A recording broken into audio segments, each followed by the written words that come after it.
আমরা মূলত আবৃত্তি করি, শ্রুতি নাটক খুব একটা করি না, তবে একটু বৈচিত্র্য আনার জন্যে শ্রুতি নাটকের আশ্রয় নিয়েছি।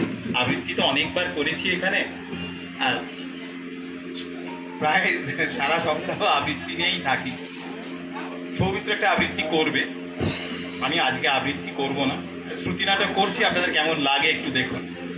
কবিগুরু রচনায় এতই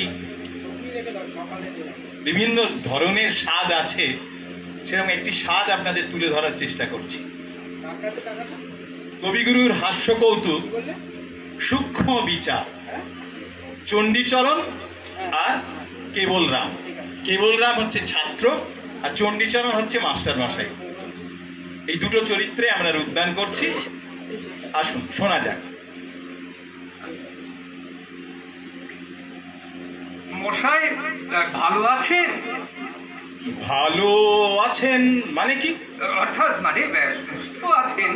স্বাস্থ্য কাকে বলে? না মানে আমি জিজ্ঞাসা করছিলাম মশাই শরীর গতি। তবে তাই বলো, আমার শরীর কেমন আছে জানতে চাও? তবে কেন জিজ্ঞাসা করছিলে আমি কেমন আছি? আমি কেমন আছি আর আমার শরীর কেমন আছে কি একই হলো? আমি কে আগে সেই বলো। আগে আপনি তো চণ্ডীচরণ বাবু। সে বিষয়ে গুরুতর তর্ক উঠতে পারে। তর্ক কেন উঠবে? আপনি বরঞ্চ আপনার পিতা ঠাকুরকে জিজ্ঞাসা করবেন। নাম, এই নাম জিনিসটা কি? নাম কাকে বলে? নাম নাম মানে হচ্ছে গিয়ে ওই মানে নাম নাম হচ্ছে নাম হলো মানুষের পরিচয়ের। নাম কি কেবল মানুষেরই আছে, অন্য প্রাণীর নেই? ঠিক কথা। মানুষ এবং অন্যান্য প্রাণীর। কেবল মানুষ ও প্রাণী ছাড়া আর কিছুর নাম নেই। তবে বস্তু চেনার কি উপায়? ঠিক বটে। মানুষ, প্রাণী এবং বস্তু, শব্দ, স্বাদ, বর্ণ প্রভৃতি অবস্তুর কি নাম নেই? তাও বটে। মানুষ, প্রাণী, বস্তু এবং শব্দ, স্বাদ, বর্ণ প্রভৃতি অবস্তু এবং আবার এবং আমাদের মনোবৃত্তি ও হৃদয় বৃত্তির এবং আমাদের মনোবৃত্তি ও হৃদয় বৃত্তির এবং অন্তর ও বাহিরের যাবতীয় পরিবর্তনের ও ভিন্ন ভিন্ন অবস্থার যাবতীয় পরিবর্তনের এবং ভিন্ন ভিন্ন অবস্থা এবং না বলে এইখানে একটা ইত্যাদি লাগানো যাক না? আচ্ছা বেশ, ঠিক আছে। এখন সমস্তটা কি হলো বলো তো, কথাটা বেশ পরিষ্কার হয়ে যাক। পরিষ্কার হবে কিনা বলতে পারি নে, চেষ্টা করে দেখতে পারি। নাম হচ্ছে মানুষের এবং অবস্তুর, না না না না বস্তু এবং অবস্তুর এবং বাহিরের ও অন্তরের যাবতীয় হৃদয় বৃত্তির, না না না মনোবৃত্তির, না না যাবতীয় ভিন্ন ভিন্ন কিংবা পরিবর্তন ও অবস্থার ভিন্ন ভিন্ন যাবতীয়। এত বড় মুশকিল হলো, কিছুতেই গুছিয়ে উঠতে পারছি না। এক কথায় নাম হচ্ছে মানুষের এবং প্রাণীর এবং দুর্ভোগে মানুষের, প্রাণীর এবং ইত্যাদির পরিচয়ের উপায়। এ সম্বন্ধে তর্ক আছে। পরিচয় কাকে বলে? আমি কাউকেই কিছু বলি নে, মশাই বলুন। ভিন্ন ভিন্ন পদার্থে প্রভেদ অবগত হয়ে তাদের স্বতন্ত্র করে জানা, এই ঠিক তো? এছাড়া তো আর কিছু হতেই পারে না। তাহলে তুমি অস্বীকার করছো না? আগে না।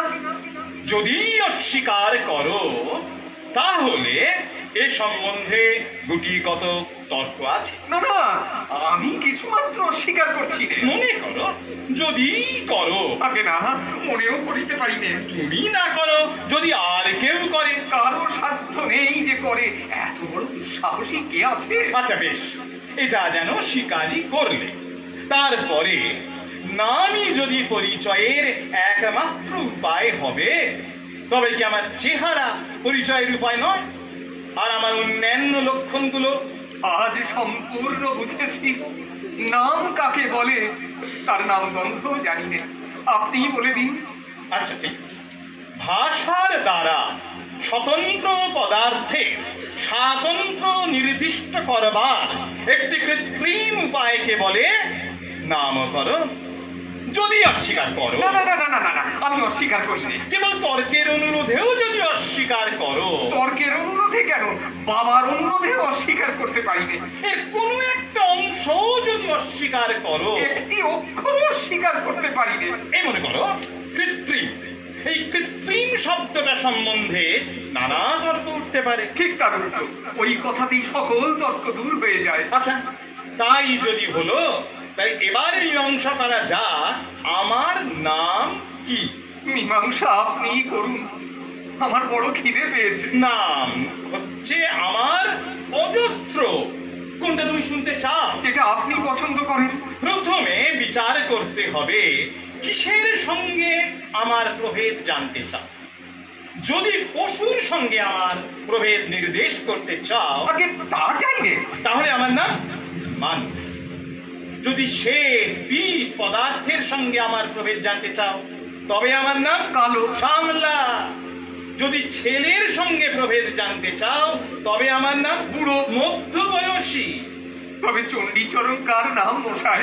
একটি মনুষ্যের মধ্যে, একটি উজ্জ্বল শ্যামবর্ণ মনুষ্য বিশেষের মধ্যে, একটি পূর্ণ পরিণত মনুষ্যের মধ্যে তার জন্মকাল হতে আজ পর্যন্ত যে সকল পরিবর্তন অহরহ সংঘটিত হচ্ছে এবং মৃত্যুকাল পর্যন্ত হবার সম্ভাবনা আছে, সেই পরিবর্তন ও পরিবর্তন সম্ভাবনার কেন্দ্রস্থলে যে একটি সজ্ঞান ঐক্য বিরাজ করছে, তাকেই একদল লোক, অর্থাৎ সেই লোকদের সজ্ঞান ঐক্য চণ্ডীচরণ নামে নির্দেশ করে। সর্বনাশ মশাই, বড় বেলা হয়েছে, অত্যন্ত ক্ষুধা হয়েছে, আহারও প্রস্তুত।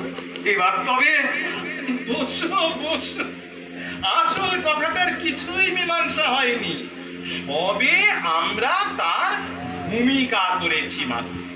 তুমি জিজ্ঞাসা করছিলে আমি ভালো আছি কি না। এখন প্রশ্ন এই, তুমি কি জানতে চাও? আমার অন্তর্গত প্রাণী কেমন আছে জানতে চাও, না মনুষ্য কেমন আছে জানতে চাও?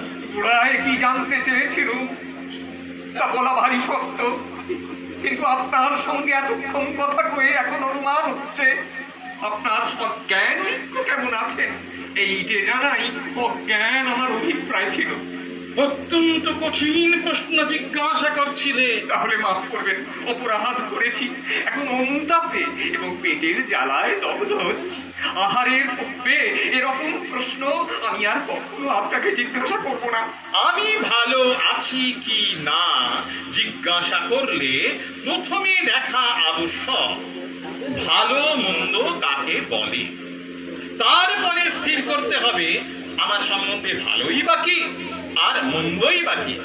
তারপরে দেখতে হবে বর্তমানে যা ভালো তা। মশাই মশাই, আপনার পায়ে ধরছি, এখনকার মতো ছুটি দিন।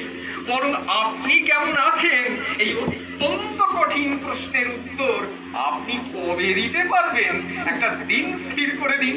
আমি যে নিতান্ত ব্যস্ত হয়েছি তা নয়, না হয় উত্তর পেতে কিছুদিন দেরি হবে, না হয় উত্তর নাই পাওয়া গেল, কিন্তু আজ আমার অপরাধ ক্ষমা করুন। ভবিষ্যতে আমি সতর্ক হব। নমস্কার।